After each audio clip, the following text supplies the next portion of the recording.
भोंदू अशोक खरचं प्रकरण एकीकडे तापलेलं असताना अनेक ठिकाणी असे भोंदू महाराजांचे कारनामे समोर येताना दिसत आहेत। आत्ता आपण आहोत संगमनेर तालुक्यातील वडगाव पान येथे आणि या ठिकाणी एक दत्त मंदिर आहे। या दत्त मंदिराच्या साठी या परिसरामध्ये भाविक जे आहेत ते दर्शनाला येत असतात। मात्र या ठिकाणी एक गडगे महाराज म्हणून व्यक्ती आहे जो आपल्याला दुर्धर आजार बरे करतो, मंत्रोपचाराने असा दावा करतो आणि कॅन्सरसारखे आजार देखील बरे करतो असा दावा जो आहे तो भोंदू गडगे महाराज करताना दिसत आहेत। अनेक त्यांचे व्हिडिओ जे आहेत ते सोशल माध्यमांमध्ये व्हायरल झालेले आहे आणि त्या अनुषंगाने जर बघितलं तर आता ग्रामस्थ देखील आक्रमक झालेले आहे, कारण ग्रामस्थ देखील या गडगे महाराजाला कंटाळलेले आहेत आणि मोठी दहशत त्याची या परिसरामध्ये आहे।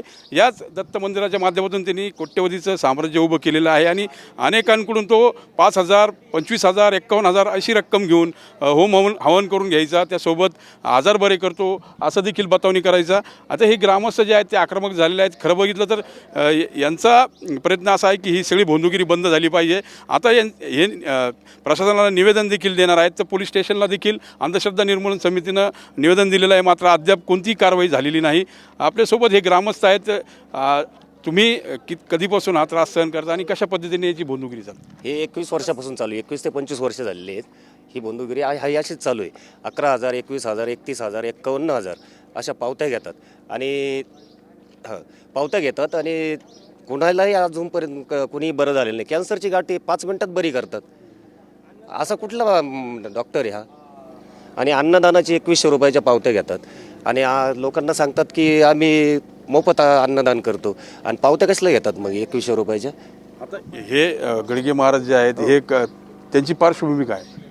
ते पहिले टाक्या बनवायचे, सिमेंटच्या 200 लिटरच्या टाक्या असायचं ना, ते गवंडी काम करत होते, ते टाक्या बनवायचं काम करायचे ते। मग या ठिकाणी कधी आले का, कसं हळूहळू प्रस्त वाढ? हे हळूहळू इथं छोटं मंदिर होतं अगोदर, हे छोट्या मंदिरात ते बसायचे, तिथून पुढं त्यांनी ते ओटा होता ना काहीतरी, हां तिथं बसायचे ते आणि तिथूनच त्यांनी चालू केलं। आपल्यासोबत या ठिकाणचे ग्रामस्थ आहेत। हे गडगे महाराजांकडे अनेक भाविक येतात, कशा पद्धतीने तो भोंदूगिरी करतो किंवा कसं फसवतो, मंत्रोपचाराने आजार बरे करतो असं दावा करतो? हा करतो, पण ते खोटं आहे सगळं साहेब। हे आम्हाला इकडे लई त्रास आहे त्यांचा। तर त्या दिवशी पोलीस गाडी आणली तिने आमच्याकरता, तर तो म्हणतो आम्हाला का बिळात घुसलो, मग आम्ही बिळातून बाहेर आलो आता। पण हे वर गेलं पाहिजे, फार देवंडी फडणपर्यंत गेलं पाहिजे। आम्ही यांचा आज इतक्या दिवस सहन केलेलं आहे। त्या दिवशी तो काय करायचा, रातचे द्रोण सोडायचा, मग आमच्या माणसाने घरावर झोपायला असलो काय करायचं? लेडीज असतात घरावर लेडीज झोपलेल्या, असतात कधी कधी, काय अशा वेळेस हे ड्रोन फिरवणं तुम्हाला योग्य वाटतं का? काय कामच नाही ना। आणि नंतर डिपार्टमेंटची गाडी बोलून घेणं, लोकांना एक दहशत निर्माण करणं, या गोष्टी नाही झाल्या पाहिजे ना। तुमची भूमिका काय आहे? कारण तुम्ही प्रशासनाला निवेदन दिलंय। हो, आम्ही प्रशासनाला निवेदन द्यायला चाललोय। आता हे बघा, आशिवला एक दिलंय आणि आता परत संगमनेर पोलीस स्टेशनला चाललोय आम्ही प्रशासन विकत घ्यायले साहेब। ते पोलीस आम्हालाच उलट इकडं म्हणत्या कारवाई करा, तुम्ही कारवाई करा। त्या दिवशी आले संध्याकाळी, तर मग आम्ही पाहतो म्हणलं तुम्हीच येता इथं आधी, त्यांच्या आधी इडं साहेब बाबा पळून जातो, मग माणसं आले आणि पोलीस गाडी आली। तुमच्यापैकी काय अनुभव आहे बाबाबद्दल? कारण या ठिकाणी अनेक जण आजार दूर करण्याच्या अनुषंगाने येतात, त्यांना पैसे मागितले जातात आणि अगोदर नंबर लागावा यासाठी देखील मोठी रक्कम घेतली जाते। बरोबर आहे, अगदी बरोबर आहे। अगोदर नंबर लागण्यासाठी हे 11,000, 21,000ची पावती घेतात, त्याच्यानंतरच नंबर लागतो। जो 51,000ची पावती करेल त्याचा अगोदर नंबर। आणि सगळ्यात महत्त्वाचं, बाबांचं इथं आयुर्वेदिक मेडिकल आहे। आता मेडिकल असोसिएशनच्या लिगली त्यांना लायसन नाही आहे। हे लायसन कोणालाही पण भेटत नाही। ज्याच्याकडे लायसन आहे तोच हे मेडिकल टाकू शकतो, असे कोणीही पण औषधं विकू शकत नाही। या ठिकाणी आयुर्वेदिकचं औषध देखील देतात। काय अनुभव आहे? कारण ग्रामस्थ त्रस्त आहेत, निवेदन दिलंय, मात्र प्रशासनाकडून अद्यापही अजूनही कोणतीही हालत अजूनही इथं कारवाई झालेली नाही आहे। प्रशासनाने फक्त कारवाई फक्त फास्ट करावी आणि हे बंद झालं पाहिजे आमच्यावालं, एवढंच आहे।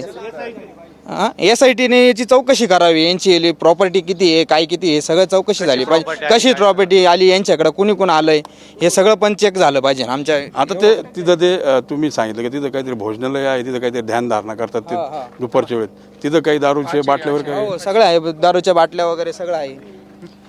नमस्कार, मी गोकुळ जोशी। मी दत्तधाममध्ये गेले 10-11 महिने अन्न शिजवण्याचे काम केटर्स म्हणून मी या ठिकाणी केलेलं आहे।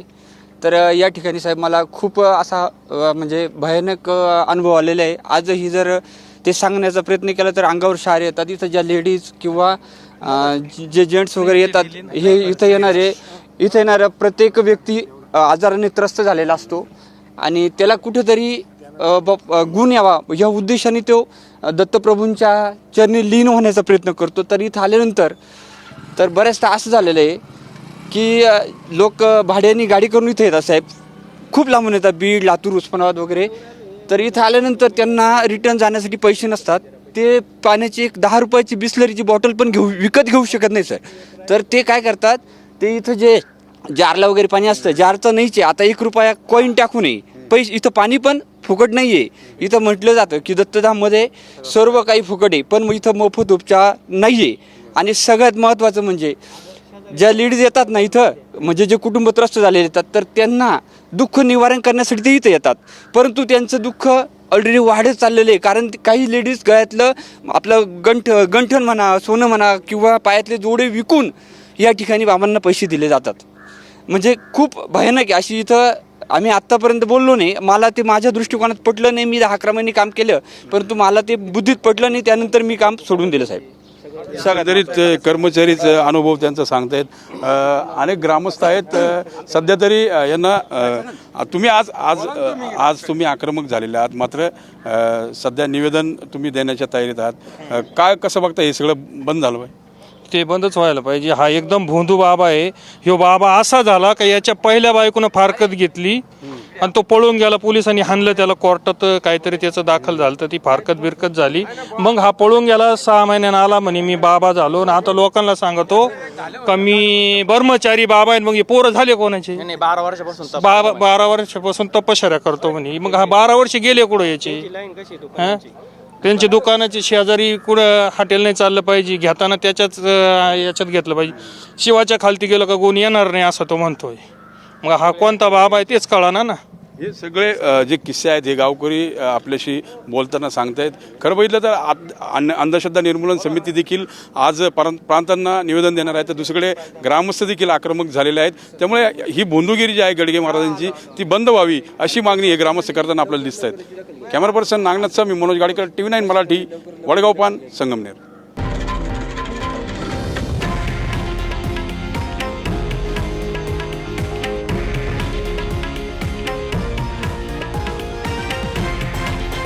हे आहे देशातील नंबर 1 न्यूज नेटवर्क आणि आपण पाहत आहात TV9 मराठी, एकमेव.